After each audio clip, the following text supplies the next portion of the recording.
Welcome to another episode of Kristina's Not So Broken Brain. I am Kristina Proctor, the host, and I am so incredibly excited to introduce Tracy to you. Tracy and I met after being on a panel with the University of North Carolina, Charlotte, talking about disabilities and working. And it was an incredible experience. And I'm so happy that she was up for coming on to the podcast and talking about what we do and how we do it. But Tracy, would you mind introducing yourself? Yeah. Hi, everyone. I am Tracy BRT. As far as I know, last time I checked, I am one of 7 adaptive fashion consultants worldwide, which is pretty cool and extra cool that I know all the other 6 people as well. Yeah. But with that, I work in the super niche space of adaptive apparel or adaptive fashion. And I get to do consulting work in this space, educational work, as well as doing cool opportunities like this, all through my company that I run called Volbrecht Adaptive Consulting. That's awesome. And for folks who don't know, what exactly is adaptive fashion? This is probably the number one question I get. Yeah. I would say I'm more surprised when someone knows what adaptive fashion is than if they don't know what adaptive fashion is. So, adaptive fashion or adaptive apparel is specifically clothing designed for people with disabilities. The term adaptive fashion is also the umbrella for this market segment. So, within fashion, we have the segment of adaptive fashion. And then within that, we have a few different design approaches. So there's adaptive design, that's clothing specifically designed for people with disabilities. We have universal design, which Kristina and I have geeked out on. We geeked out a little bit on that during that panel that she mentioned, but that's products specifically in my lens, apparel, shoes, accessories that are designed to work for a variety of people. So, really, that universal approach. And then we also have hacked clothing, which is also a super interesting area to dive into. And that's clothing that has an initial design function and maybe it's used for a different design function, or it's clothes that's been modified by the individual or a loved one or a tailor. So basically taking something off the rack, turning it into a product that works specifically for you and your disability, your clothing related needs. That's awesome. So this kind of goes into my next question of like, what would be considered, what makes a piece of clothing adaptive Yeah. overall? So that's a kind of tricky question because I'd Yeah. say pretty personal, right? So disability is super wide ranging even within one disability, the clothing related needs are also varied there. So what is adaptive or accessible to one person might be literally the worst thing ever for a different person. So kind of with that in mind, I'd say something that kind of a defining term is if it works for a specific clothing related need within the realm of disability is then what I would call adaptive. But again, it doesn't mean it works for everyone, which is where that universal design lens comes in trying to make it work for as many people as possible. Yeah. And this always reminds me of, I loved the term hacked clothing. So it's like people Yeah. take things that are off the rack and they essentially make it adaptive for themselves or for their kids or for somebody that, they care about. I've seen this a lot on TikTok with people with disabilities. They'll say like, I really loved this blazer in this color. I can't put it on by myself because of whatever disability they have. And so they hack it and they make it so they can still wear it. Either it's cutting it short or maybe turning it into a short sleeve because they have a hard time putting, like, one arm might be longer or shorter than another. And so would that be considered hacked clothing? Definitely. And that's one realm of hacked. So there's Yeah. hacking it yourself. And it sounds like the examples that you've watched are people who are super creative and have the ability to like sew or cut or Mhm. modify, which is definitely one realm. But also, not everyone has the ability to sew, cut, modify. So something else in hacked as if they were to take it to a tailor and adjust something. So I met someone through an adaptive climbing group that I climb with, who he will find some pants and then he'll take them to the tailor and have a tailor add a zipper into one of the legs down the inseam of the legs, which provides him easier access to his prosthetic leg. So that's also another example of hacked clothing.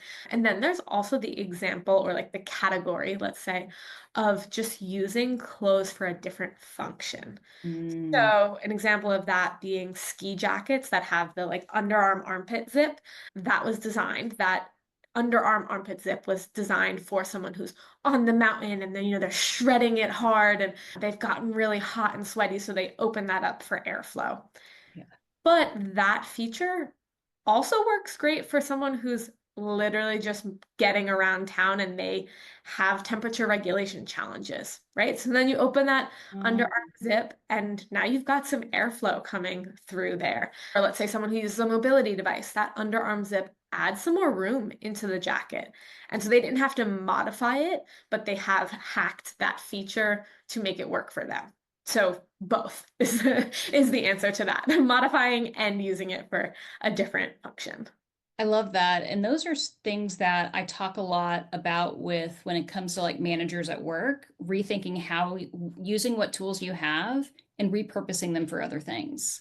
You don't have to necessarily use a tool specifically in the way that it was made to be used. People, they do this in pharmaceutical company all the time, right? Sometimes they find that medications also help with other things and they use it to they apply it in other areas. So I love thinking about ways that you can use existing to support yourself. And the temperature regulation thing is something that I highly relate to as somebody who went through surgically induced menopause, going through hot flashes. It's like and then also with ADHD, my temperature regulation completely changed once I went to menopause. And that vastly impacted my emotional regulation on top of it. Yeah, for And sure. so thinking about clothing as a way to support that, besides people's standard response of wear layers, it's like, oh my God, if I hear that one more time. It's like sometimes I don't want to have to walk around and shed stuff all day long. So yeah, Yeah, if you have a zipper that you can just kind of like, or a place where you can just put an ice pack on your chest and have it accessible, then you're probably better off for the rest of the day. exactly. And I feel like too with the different clothing solutions, like how people said like, oh, just wear layers, that also could kind of tap into a different challenge, right? Of like sensory stimulation of just too many layers. So Yes. now that solution, which might work for me as someone who's always cold, I'm usually in so many layers. That solution works for me, but that solution might not work for you. So thinking through, okay, this underarm zip solution in one example, like that is a way around that secondary challenge. Yeah. I love that. I love that. And one of the things I did want to ask, because I'm somebody who sometimes dresses for dopamine. I mean, I do.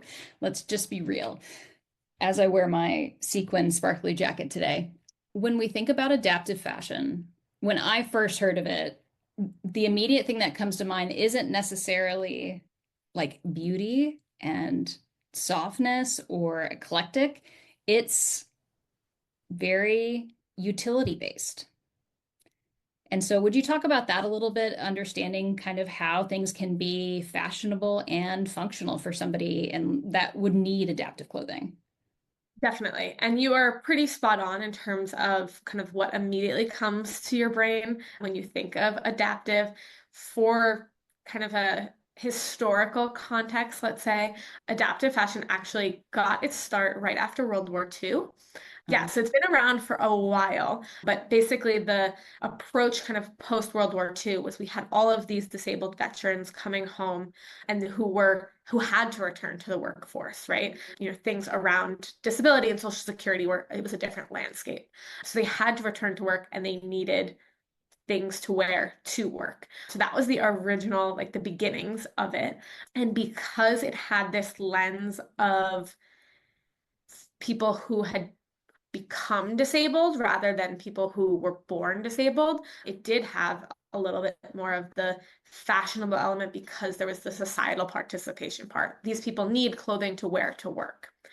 That unfortunately was spearheaded by two women, and I will get you their names specifically, but spearheaded by two women. And unfortunately, when both of these women passed away, that movement kind of ended with them.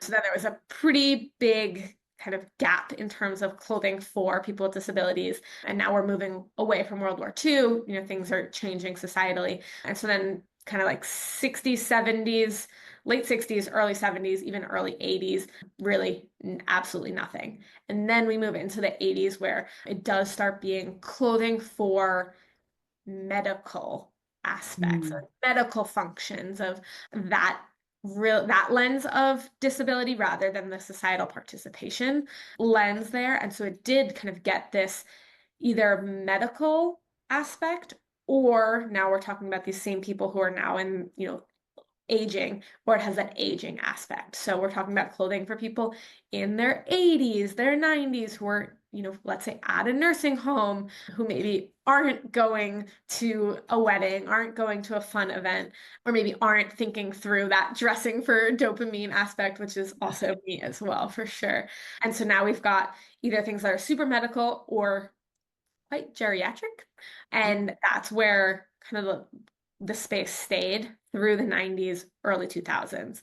Now, looking back in the last 10 years, it has definitely changed drastically. There's a lot more brands who are entering this space, who are prioritizing the fashion element, adaptive fashion, still fashion, that part of it, but it is definitely still a small space. For context, in 2017, there was about 10 brands globally.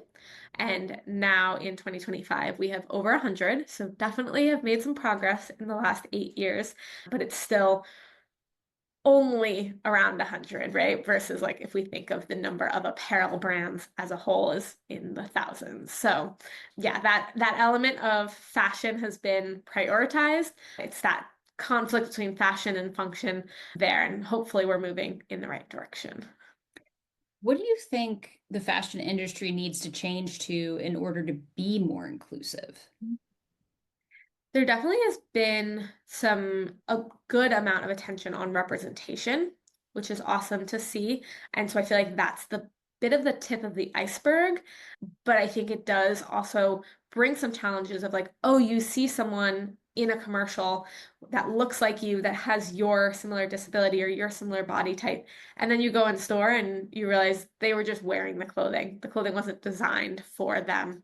So I feel like that's a little bit of a just like shift that needs to get addressed in terms of if you're using models with disabilities, you should be making sure that the product works for those people with disabilities. And then as a whole, I just feel like the fashion industry has not really grasped how many consumers there are out there. That people with disabilities make up a huge chunk of the population, that anyone can become disabled at any point in life. And then kind of the next level past that, which we see in product design or architecture, is that accessibility benefits everyone, right? On the panel that we were on, we talked about the typewriter. The typewriter was a disability invention, and now we couldn't be doing this today without keyboards, right? Right. The garage door opener, like closed captions, curb cuts. I think there are so many examples where accessibility benefits everyone, and the fashion industry just hasn't latched on to that one yet. I love that. And the curb cut effect is something that is very common in communities where they talk about the curb cut effect and how originally people were so anti. And then they realize, oh, it's not just about somebody in a wheelchair or a mobility aid. It is parents pushing strollers. It's Someone somebody that walking down has, the street with a suitcase. yeah, it's exactly. It's somebody that is delivering bread. It's Yep. somebody that is processing through a lot. Maybe they're relearning how to walk. Or little kids getting up and off the street with their parents. It's Yeah. like those It's steps can be everyone. huge. It's everybody. And so that's always really top of mind for me when I'm working with organizations too when we talk about accommodations for staff. So what I'm hearing from you is that it's in fashion too. It's like a lot of the things that we talk about when it comes to adaptive clothing could possibly benefit lots of different people. And when I when we were first talking about coming on to the podcast to discuss this, you had me look at a certain website where it showed adaptive clothing for somebody with a, what type of bag is it? If you can't, Oxygen bag. yes. And so there's types of pants that make it so you can wear that and it's not irritating the bag and it's not, having it also outside. And all I could think of is when I had my mastectomy surgery with deep flap reconstruction, which cuts your abdomen open. And it's big and swollen and then goes down. The only thing I could wear for 2 or 3 months were extra, extra large pajama pants. And that's it because they couldn't have stuff directly putting pressure on the wounds. And it's like, I'm even thinking about people postpartum from C-sections, like anything like that would be helpful in those transitions. For sure. So would pregnancy pants be considered adaptive clothing? Ooh, that's a good one in terms of like a fun language debate. I think there's no maybe wrong answer, Okay. but leaning into the fact that the government considers pregnancy a disability. It does, short term, right? Right? Like, So then, yeah. yes, from that one aspect. From the other aspect, which this goes really like perfectly with our conversation, very often people with disabilities will utilize pregnancy products that weren't designed for the people with disabilities. They were designed for the pregnant women. And so there's been also some products that have been developed based on pregnancy products. So like a pair of jeans that has, a Wider. soft knit panel rather than a fly, right? So you Yeah. pull them on, it has that big, thick, like belly band would be the pregnancy term, but that would not be the term that would be used in the adaptive product. But so I think the short answer is yes. So I'm hearing a lot of people hacked pregnancy pants. Yes, exactly that. So I think it's kind of this little fun language debate. So would love to hear what the viewers think there. And Yeah. are pregnancy products adaptive products? I say Yeah. yes. Do you say yes? Yeah. That's a really good point, especially when you're talking about breastfeeding bras. Yeah. I mean, we've been doing adaptive clothing when it comes to that. So it would make sense to continue that on. So we've talked a lot, especially about physical disabilities. Yeah. And so, as you know, I have ADHD. And as somebody with ADHD, I get overstimulated by, especially by clothes. And I also do not enjoy buying clothes. It's not a fun activity for me because a lot of times I'll go in and I'll be like, that shirt is really cute, but that fabric is not going to work, not even on like a temporary basis, right? Or I might find a situation where I've got a hoodie that is like thick and a little heavier, and I wear that when I'm feeling overstimulated, and it helps kind of calm me down. The pressure does. Yeah. So I would love to hear your view on adaptive fashion for people who are like me. Yeah, for sure. So with kind of going back to the way that the terms are organized, adaptive fashion for sure is that umbrella term. It's also the actual product. Like I might say your jacket is an adaptive fashion jacket, but looking at that big umbrella of adaptive fashion as a term within the industry, that encompasses the entire product life cycle. So that's the beginnings of like, okay, we're going to design this for this specific disability, or we're going to design this to function this way. But that also goes through the shopping process and the marketing around that. So that is things like, and I love working with brands on this of like, okay, let's take a look at your shopping process. When someone walks into the store, is it dark? Is it loud? Is it overstimulating in that aspect? Is it overstimulating because it smells a certain way? Is it overstimulating because it's crowded and cluttered?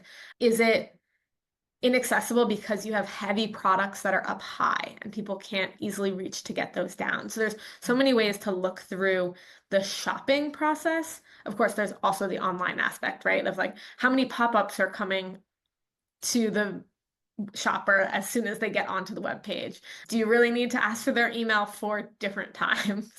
Those aspects too. And then thinking through the marketing as well of like, okay, how are you telling the story about the brand? What marketing tools are you using? Are those marketing tools inclusive? And I think looking through that entire process, including physical and digital, of course, we have legislation around that. So we have the ADA, we have the web accessibility guidelines, but both of those are kind of base levels and often don't take into consideration that next level, which I think is often then where it intersects with neurodivergence, because there's no, as far as I know, unless they've updated, let's say, the web accessibility guidelines, like there's nothing around, is the website overstimulating? That's not a question that's asked, but there is context around like, can someone easily navigate the website with a screen reader?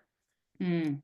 So yeah, there's like it's kind of setting a standard, but that standard I don't think is really taking into account the full scope of different disabilities and those interactions there. So I think kind of as a whole, looking through that entire shopping process and looking through that process with different disabilities, physical, not invisible, mental health concerns, like anything in there is super important. And then of course there's, the product design, which is for sure my favorite parts, right? So are we communicating online about the texture of the fabric? Because you can feel that in stores, right? You're in stores and you're like, oh, I love this shirt, but I could not wear this fabric.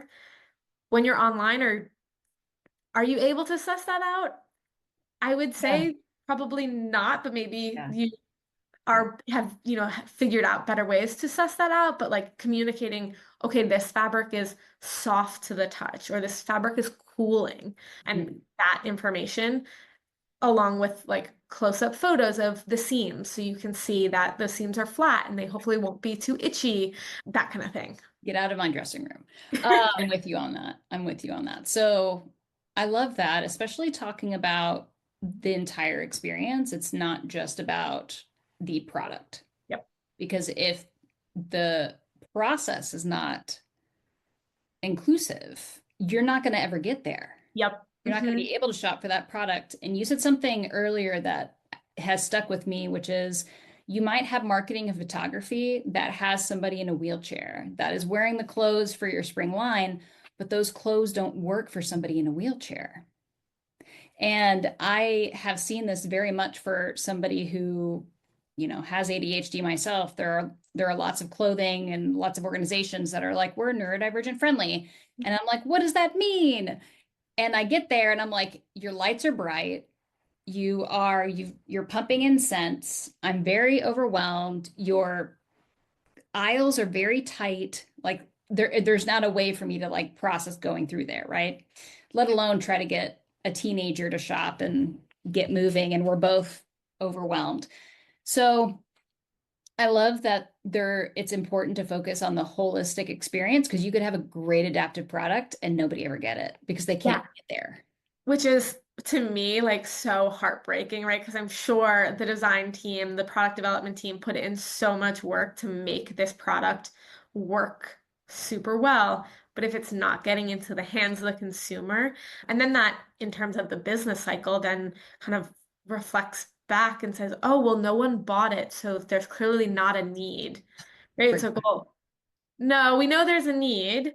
Maybe Hmm. no one bought it because they couldn't get to it in store. They couldn't get to it online. Yeah, that's such a good point.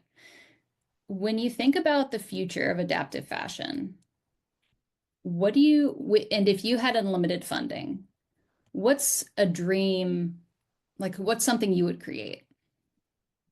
Mhm. That's a good question. So I think from the product lens, there are definitely some products that haven't gotten a lot of attention. Denim being number one. I think like denim is just such a staple in a lot of wardrobes. You can easily wear a pair of jeans every day and no one's gonna think twice versus I probably would say something if you wore that sparkly blazer tomorrow. Yeah. So that aspect of it, of like, the versatility of, this is a product you invest in and, keep for a long time. Swimwear is another area that has gotten like next to no attention. There's, as far as I know, one adaptive swim brand, and that is it. So that one's another one. But I would say if I had unlimited funds, I really think the user testing or wear testing of products that are already out there. I would like buy, if I had unlimited funds, I would buy one of everything and get it, the stuff that's already in existence, and get it on different people and say like, okay, you tell Kristina, tell me about this dress. Do you like it? Do you not like it? Why? And kind of getting all of that data together, because I think there would be so many surprises. I think there would be so many products where I would probably give it to you and think like, oh my God, Kristina's gonna love this. And then you're gonna tell me why you don't. But I also think there'd be so many products that I wouldn't think. And then you're like, oh my God, this is my favorite thing. And so like getting all that knowledge out there. Yeah. And this reminds me of something we discussed before, and that everybody, and you mentioned it earlier, is that everybody, even if you have the same disability, you might have different needs. And that kind of triggers me to ask you, this is an industry, this is not necessarily something that you get into and you grow up in third grade and say, I'm going to do this because this is a job that I know about, that I see all the time out on the street. How did you get into this? Yeah, great question. So I will say in third grade, I did know that I liked clothing. I had learned to sew and embroider, but even in third grade, I actually didn't even know jobs in fashion were jobs. Like, of course, I knew lawyer, astronaut, Yeah. doctor, all of those fun ones. And then in middle school, I wanted to be a marine biologist. So I knew that job existed, but I did not really realize that careers in fashion were a thing. Once I realized careers in fashion were a thing, still had no knowledge of adaptive fashion. And my kind of intro into this space came through my dad, who had multiple sclerosis. So I had seen his challenges in general, but specifically a lot around like adjusting to having a disability. Mm. And I think that is a huge discussion point for a lot of people who acquired a disability or developed a disability later in life. And so one of those elements was still feeling like himself while navigating these clothing related challenges as well as other challenges. And so my dad had actually bought me a couple Under Armour base layers. So at the time they were called running sets, but now they're base layers. Basically leggings long sleeve that were made for specific temperatures. So I had one for below freezing, one for above, that kind of thing. And we ended up buying my dad a couple of those that he would wear underneath his like everyday dad attire. Think like flannels, New Balances, Levi's, but New Balances before they were cool. For sure. And so he'd wear those underneath his everyday attire, still looking like himself, but having that additional layer of warmth while he was dealing with some temperature regulation issues, some adjustments to having lost some weight. So like his body temperature was just different. But at the time, having done this, I had no clue adaptive fashion existed. I had no clue that we were hacking fashion in some way. It was just something that worked for my dad. Mm. That was kind of end of story there. And then I went to Kent State, which is in Ohio.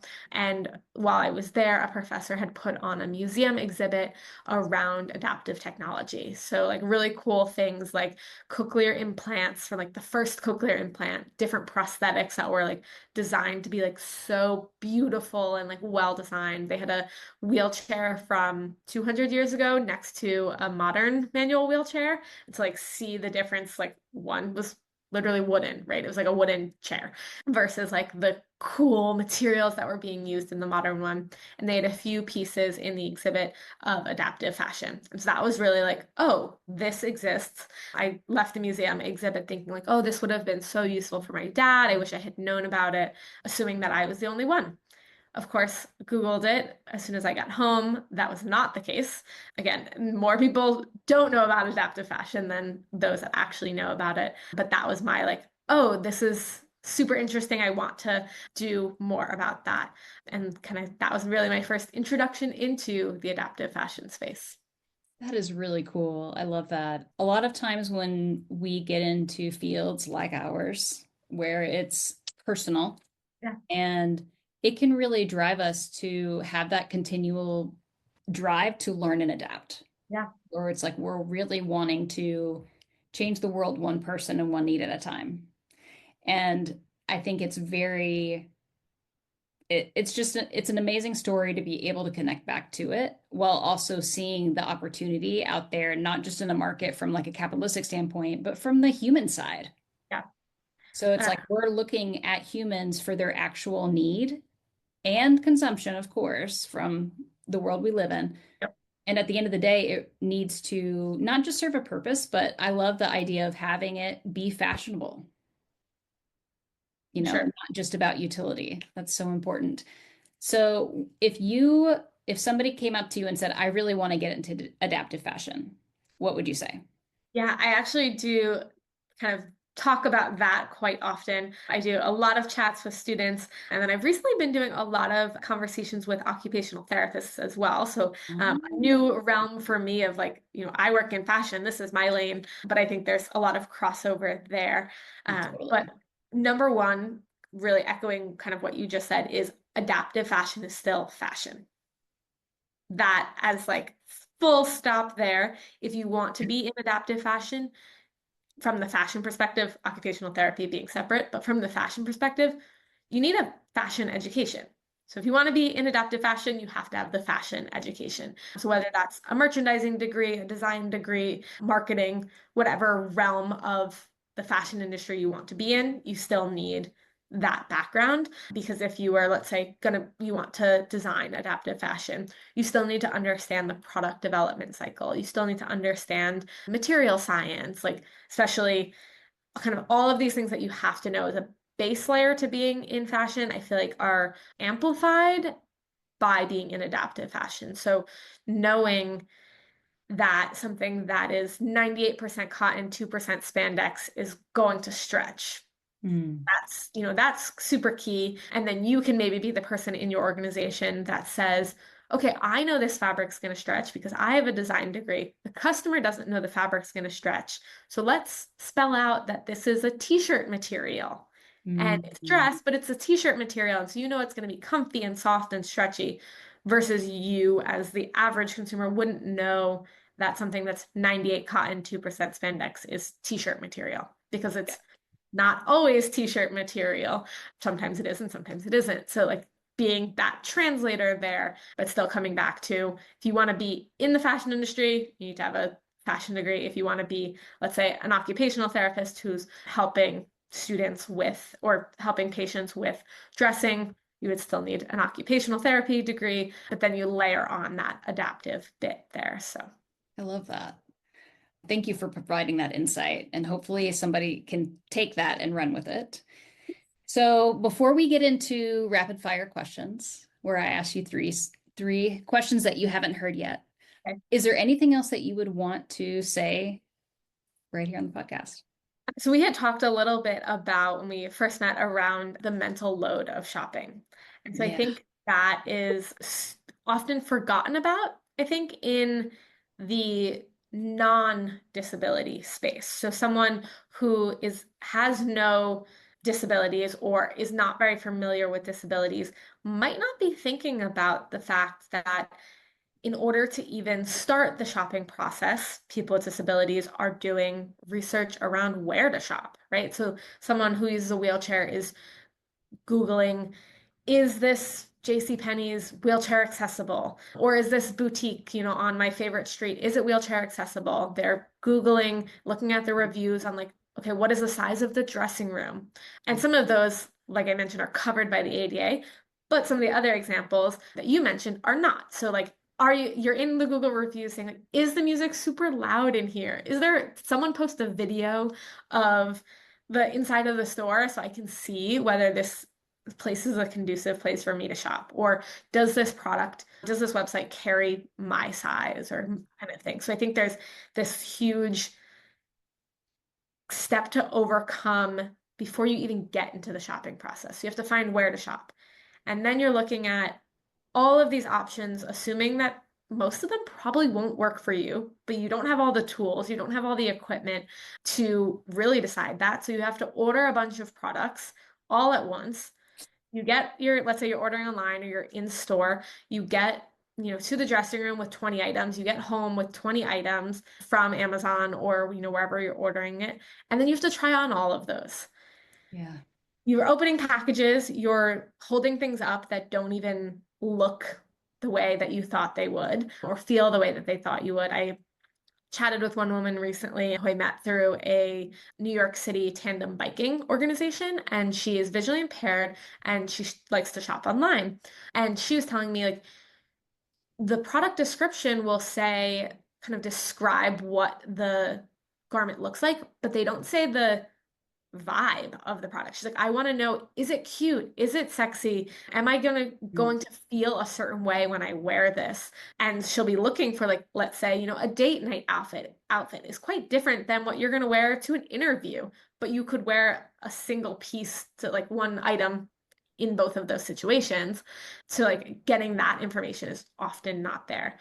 So you're now cutting down the amount of products that you went from 20, now you're at 5, and you're now trying on these 5 products to see, okay, did these 5 even fit me? Yeah. And hopefully, maybe at the end, you're left with 1, 2, Yeah. if you're lucky. And then, of course, you have to return all of that as well, Which is work which on is another level. work on another level. Like the mental hurdle of that aspect, mental load there. It's just this, like, huge undertaking for something that a lot of people without disabilities think is this super fun event, right? Like, well, let's go shopping. Like, yeah, Yeah. that's awesome. Let's spend the day at the mall kind of Yeah. thing. And like that reality is just, it's not the same. Yeah. And that's a really good point. And that also goes back to your example with historically, when people were coming back from World War II, there were people that lost a limb or had PTSD or lost some other aspect of their vision or something along those lines. And thinking about ways that we can support people in all those different areas just helps everyone. Yeah. It's like if I can't get through it in a wheelchair, if I had one, it would be really hard for a mother to push a stroller through. Yep. Or, a parent that has a kid that is autistic, that's an eloper, and then they have a wagon that they use to keep their child safely contained while also participating what the family's doing. Yeah. And Yeah. so yeah, I can definitely see how that mental load is steep. Yeah. Not Very, only the exhaustion if you've got a chronic illness, going shopping and doing all those tasks, opening packages, repackaging them to send them back. yeah. Like It's not a fun activity every element has just so much work to to do. it.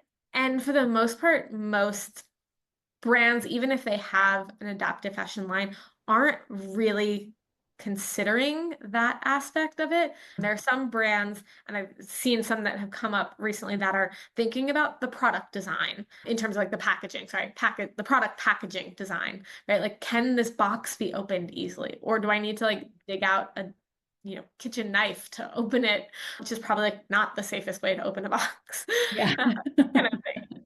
Fair, fair, cool. Well, yes, thank you for that insight because yes, the mental load is very heavy for a lot of people when it comes to shopping. Especially, it doesn't mean that they don't want to still participate in the fashion side of it. It just means the barrier to entry is that much higher for them. So I love that insight. Thank you. All right, are you ready for rapid fire 3 questions? Ready. Okay. Are are period panties, would you consider those adaptive clothing? Yes. Why? Again, that, like, hacked aspect of, like, Mm. what are the other functionalities? What other ways can it be used there? So, like, someone with incontinence would probably find a period panty pretty useful there, but also thinking through, like, someone who doesn't have a lot of hand dexterity. So opening up any other type of period product is Oh, challenging. So a period panty would kind of eliminate that need. So hard love yes. that. I love it. Those are fantastic examples. I'm sitting here like my mind is blown. This is awesome. Okay. If you would share any type of adaptive clothing that you wear or have worn. Yeah. So I have some products that I designed, which is just like always fun to be like, yeah, I designed this. And I have one specific jacket that has a magnetic zipper. There's a zipper invention. The company is called MagZip, Magzip, and they designed this zipper with a magnetic base.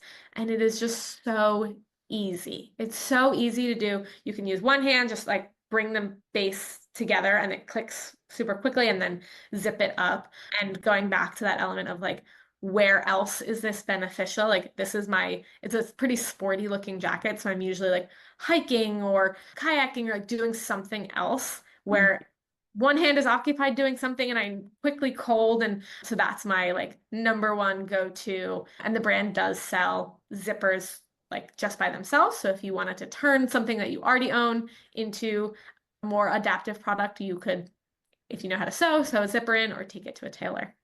that's awesome. I love that they sell those zippers Yeah. on their own. I can just picture a busy parent or a dad or a mom or a grandparent having a kid over here and being like, okay, there's the wind, and like needing to get their jacket zipped up.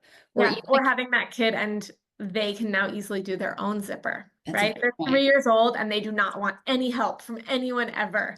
Yeah. Yes. Zipper is pretty game changer there, right? Yeah, absolutely. And so the last question is, how do you think adaptive fashion could support mental health and not just physical needs? Ooh, I think there's lots of ways to take this. I do think there are products out there or products that could be out there that I would say kind of directly support. So you had mentioned the sweatshirt that you like to put on. Champion does have a weighted blanket sweatshirt. I guess it's not a blanket, a weighted sweatshirt. Kind of that same idea that you had mentioned. So I think that element is there. But I also think there's the way to look at it from the, I guess, bigger picture, let's say, of, clothing is often a barrier to societal participation, right? If you don't have something to wear to a wedding, you might not be going to the wedding, or you might feel uncomfortable the entire time.